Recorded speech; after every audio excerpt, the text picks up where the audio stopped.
Our next speaker, David Cole, is president and CEO of the Science History Institute. Previously, he served as the executive director of the Hagley Museum and Library in Wilmington, Delaware. He's held positions as the vice president for advancement, communications, and public education of the Whitehead Institute for Biomedical Research in Cambridge, Mass., and as a director of strategic initiatives for the Harvard Art Museums. David Cole today is going to talk about the history of inventions, what he calls America's secret sauce. Please welcome David Cole. Well, hello. It's a pleasure to be with you today here at the Imagine Solutions Conference. And this is a conference I look forward to every year as a terrific opportunity to kind of keep up to speed on the latest developments on the frontiers of innovation across many fields. And every year I walk away from this conference with the same question. All this innovation, why in America? Why in the United States? Why has the United States been so productive of and continue to be so productive of innovation and invention across so many fields of endeavor? And today what I'd like to do is offer you a bit of a historical take on this question. And the title of my talk is The Secret Sauce in American Invention History. What is that key element that has made it possible for innovation to thrive in this country? Now, there are some obvious factors at play here, familiar to many of you. Clearly, America has always been a wonderful resource for providing capital to people with great ideas and inventions. This country has always historically attracted really intelligent, energetic, entrepreneurial people from all across the globe.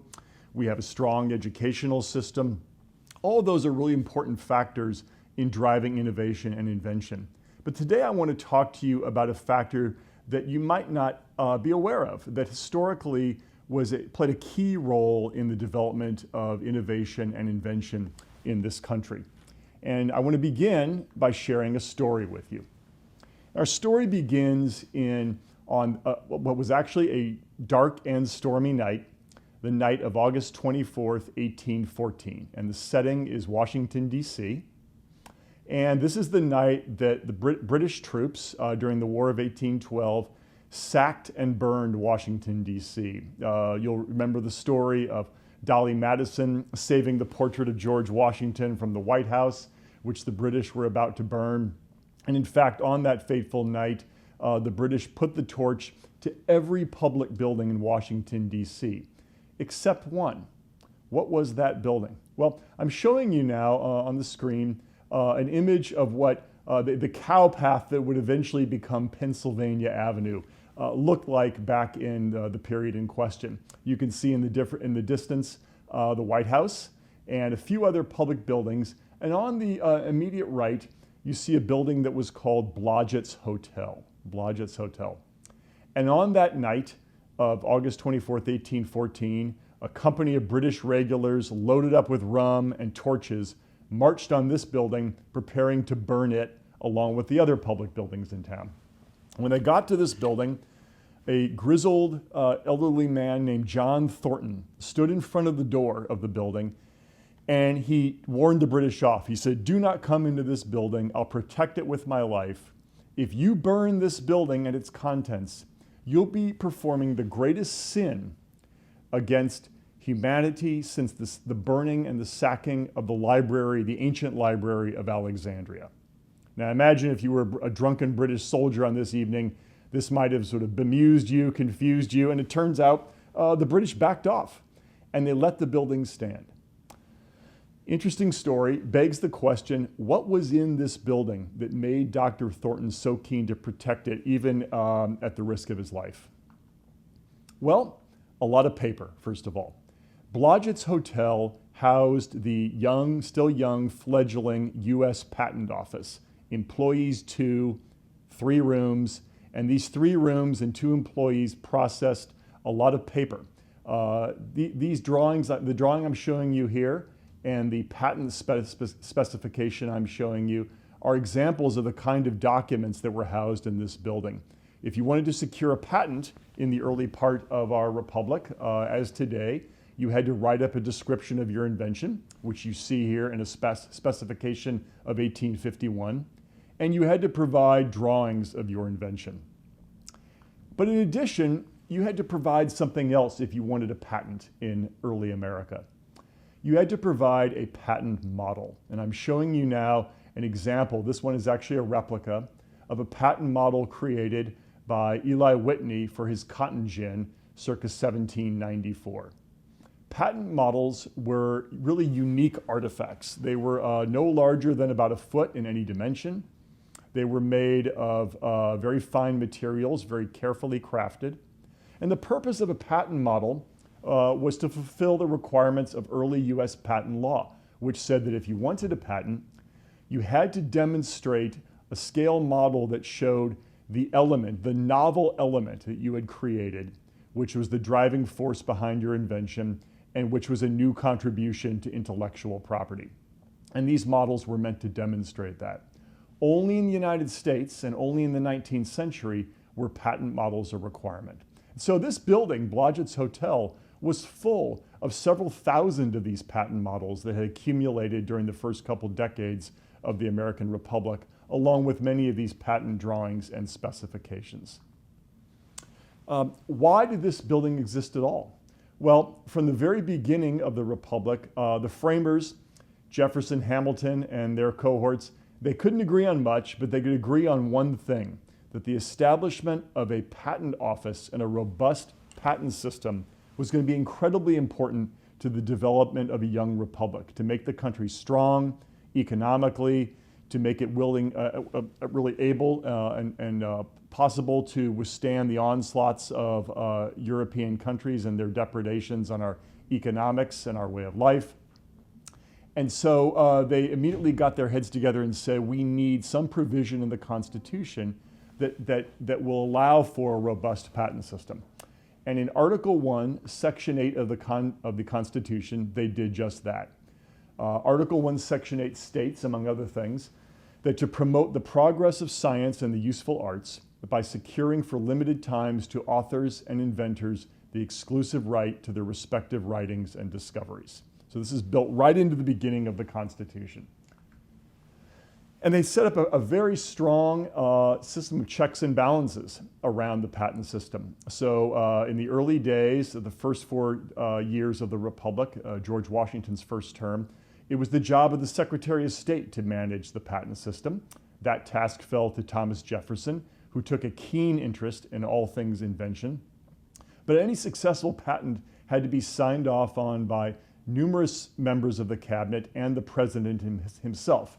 Here I show you an example of a patent that was signed by George Washington in 1797. It might interest you to know that the very first patent granted in the United States was granted in 1790, shortly after the passage of the Patent Act, to a Samuel Hopkins of my city of Philadelphia for an improvement in the creation of potash for purposes of fertilizer. Not as exactly a scintillating idea, but really important for the development of agriculture in this country. And he has the distinction, Mr. Hopkins, of holding the first patent under this system. So from the beginnings of the Republic in 1790 through 1793, when Thomas Jefferson was overseeing this process, the patent application process was actually a pretty tall order. In order to obtain a patent, you had to show that your invention was novel, and you had to show that it was useful in some sense. And the novelty part was the key bit. You had to show that your invention was in no way duplicative of any work that anyone else had created along the same lines. And for the first 3 years of the patent system, overseen by Thomas Jefferson and one patent office employee, people were held to a pretty high standard. The patents applications were carefully examined, and the idea was to minimize litigation and to make sure that only valid, novel ideas got accepted and were granted patents. But as you can imagine, this started to create a real mess. Thomas Jefferson was Secretary of State by day. He was examining patent applications by night over a glass of his favorite claret, and this was not a recipe for efficiency. And so there began to be a big backlog of applications. And in addition to that, the patent examiners, Jefferson and his assistant, were working in this very small building, Blodgett's Hotel, which was a property the government had purchased from a private developer as a way to house some government offices. And it allotted just a few rooms in this building to the US Patent Office and to the US Postal Service. So they're operating in tight quarters, and the building is crammed to bursting with these patent models, which by 1814 amounted to several thousand, and drawings and associated papers. And so there's a capacity issue, and in addition to the capacity issue, there is a litigation issue. Because in 1793, Jefferson and Washington and Hamilton all awakened to the fact that this capacity issue meant that they couldn't process all these applications in a timely manner. So they changed the rules and they created something of a free-for-all. And basically they said, if you pay your money and you submit your application and you submit your patent model, you're going to get a patent. We're not going to examine its claims. We'll just issue you the patent. As you might imagine, between 1793 up till 1836, actually, this created a real mess, a huge amount of litigation in the federal court system that clogged the court system and made it very difficult for people to be guaranteed that if they obtained a patent, they could protect it, which is obviously a key feature of the system that had to be secured. So by 1836, we've got a robust patent system, but one that's got its weaknesses around capacity and around the judicial system. And so Congress makes a decision. We're going to improve this process. We're going to vote money to build a new building, to hire more patent examiners, and to actually start examining these patents the way we did in the very earliest years of the Republic, to make sure that people's rights to their inventions are protected. So they appropriate this money and they're going to build a new building. But before they were able to do that, ironically enough, in the same year, 1836, someone in the basement of the Patent Office building was careless with a pipe and the whole building went up in flames. So Dr. Thornton's attempts to save the building from the British torch in 1814 were, ironically enough, undone 22 years later when the building went up through a careless match. And every patent model and every record of patents up to 1836 was completely destroyed.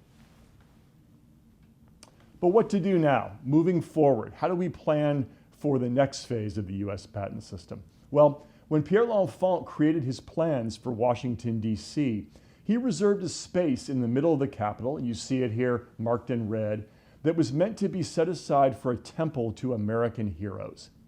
That temple was never built.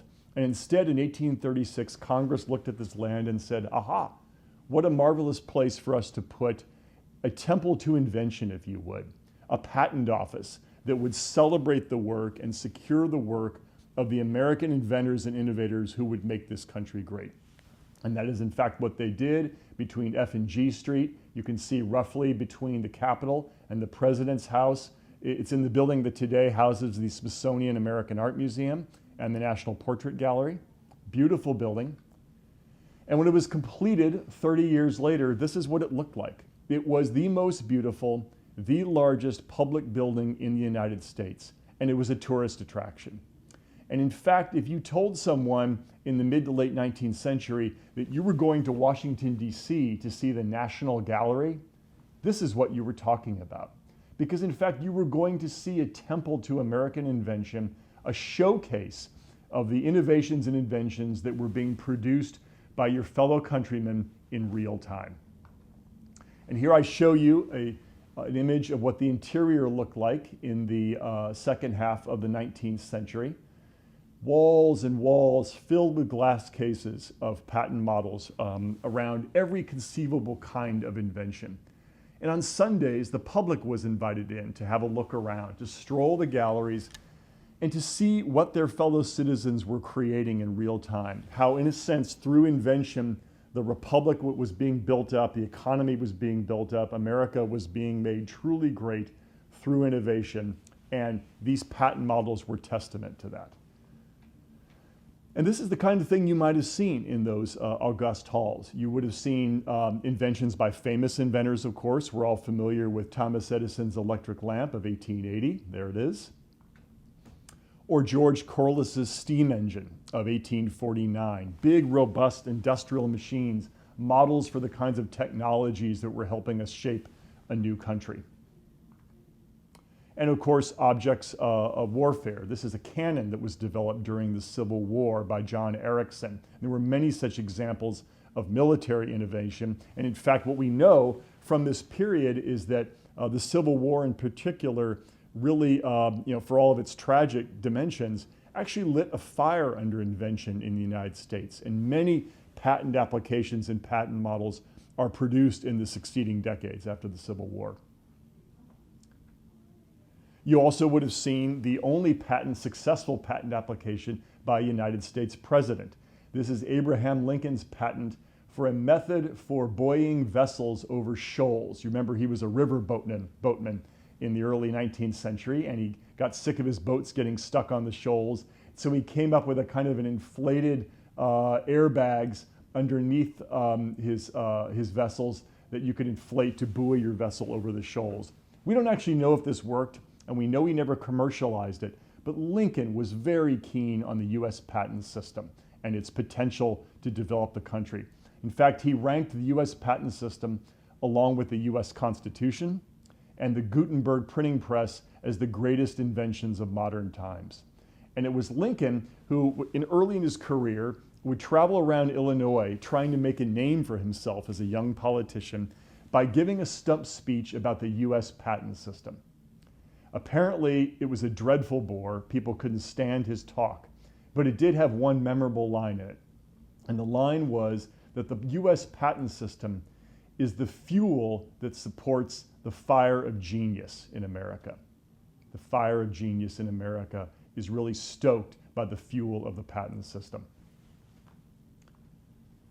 And you would have seen in this great hall, this temple of invention, the US Patent Office, you would have seen products that were familiar to you in everyday life. So this is a carpet sweeper by a gentleman named Melville Bissell, who will be well known to many of you. That brand is still around today. This is his patent model for a carpet sweeper of 1881. And then there were also inventions on display that perhaps didn't have an immediate commercial purpose, but could be productive of one in the future. And this is a patent model for an improvement in the production of India rubber by Nelson A. Goodyear, 1850, Nelson A. Goodyear. And in his application, he wrote, I believe, quote, that this may have some industrial applications, end quote. Indeed.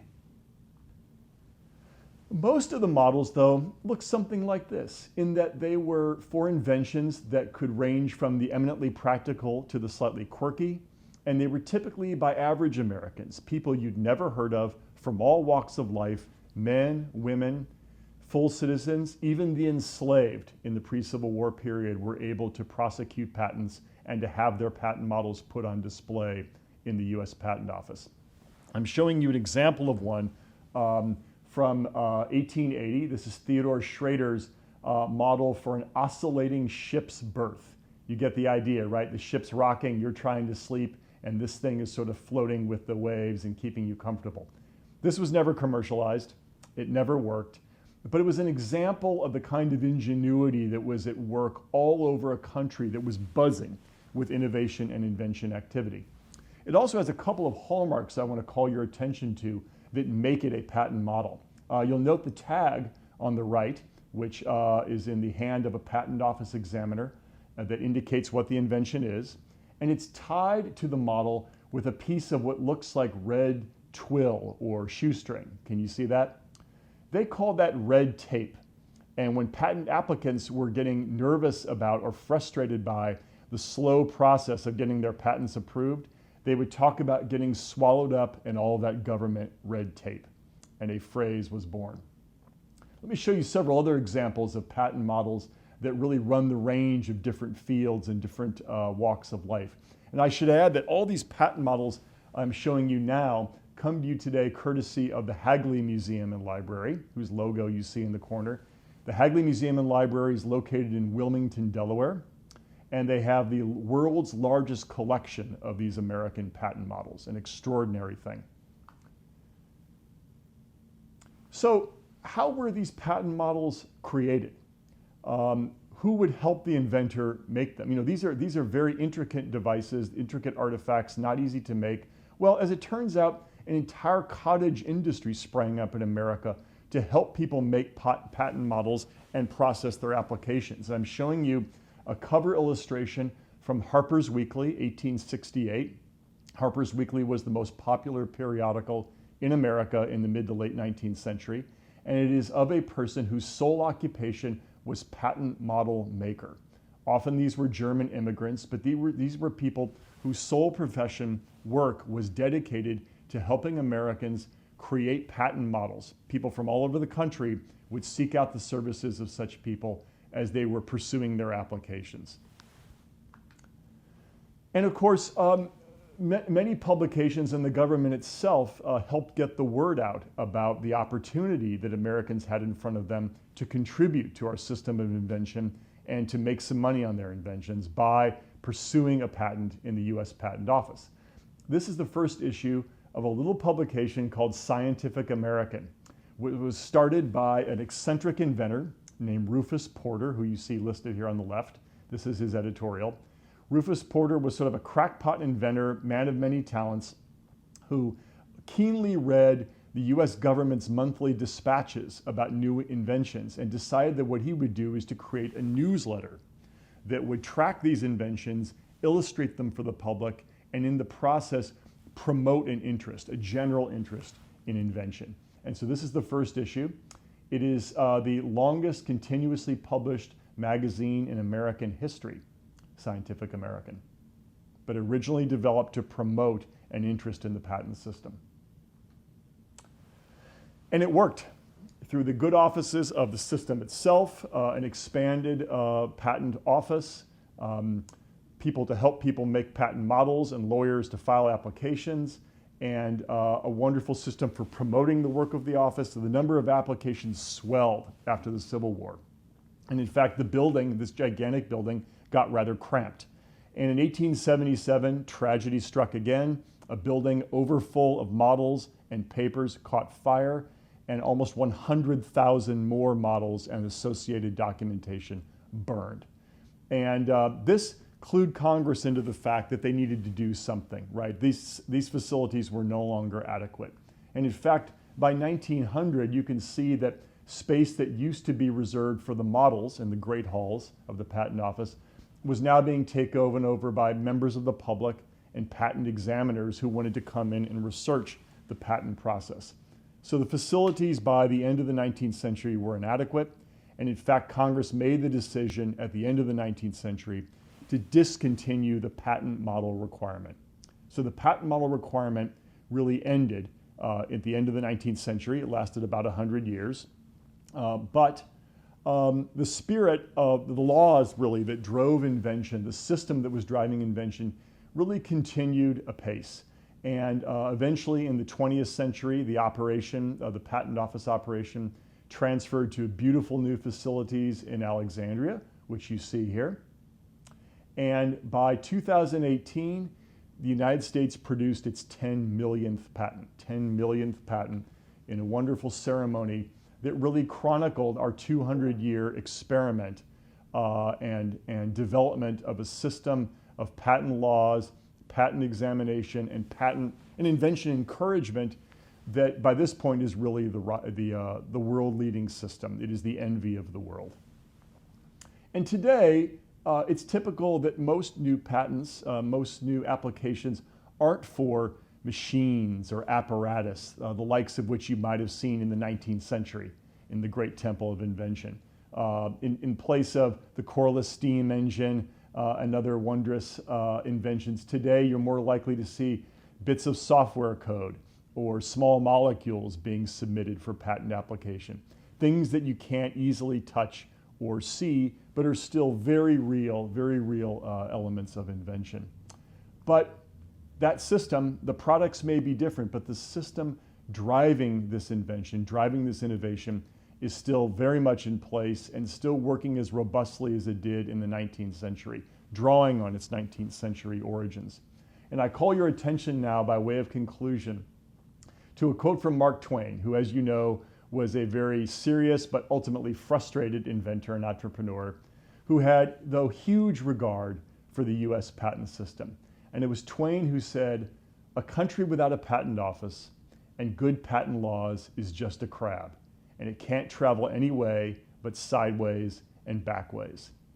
Well, I feel confident in saying that if Imagine Solutions is any indication, we are absolutely traveling forward. And it has been my pleasure to bring this story to your attention. Thank you so much.